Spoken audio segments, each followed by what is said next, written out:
ئێرانی دابەزینی نرخی نەوت و کاریگەرەکانی لەسەر ئابوورەی عێراق لەگەڵ داڕمانی نرخی نەوت لە جیهاندا بەهۆی بڵاوبوونەوەی ڤایرۆسی کۆڕۆنا ئابووری عێراق زیاتر بەرەو داڕمان هەنگاو دەنێت و ئەگەر دەسەڵاتدارانی عێراق ڕێگەچارەیەک نەدۆزنەوە ڕەنگە عێراق ڕوبەڕووی کارەساتێکی گەورە بێتەوە.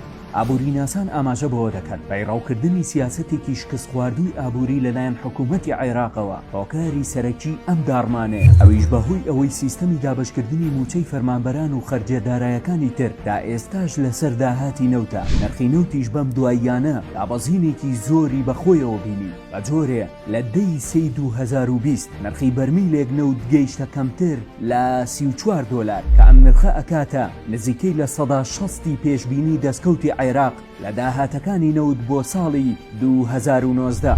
لەلایەکی تریش کورتهێنانی بودجێ عێراق تا ئەمڕۆ نزیکەی 41 ملیار دۆلارە. پرسیارە سەرەکیەکە ئەوەیە ئایا عێراق بەم دۆخەوە ئەتوانێت بەرگەی ئەم داڕمانە ئابووریە بگرێت؟ چونکە لە عێراق سیستەمی دابەشکردنی موچەی فەرمانبەران لە ڕێی داهاتەکانی نەوتە بە ڕێژەی لە 95. حکوومەت ساڵانە 10 ملیار ئەدات بۆ گەڕانەوەی قەرزەکانی. ئەیرانی دارایی و کاریگەری کێشەی هەڵاوسانی نزیکەی 2 ملیۆن و 941 هەزار فەرمانبەر لە 2019 کە قەبارەی موچەکەیان ئەگاتە زیاتر لە 32 ملیار دۆلار، نزیکەی لە 143 خۆی خەرجی کارپێکراوی تەشغیلی دەوڵەت دەگرێت.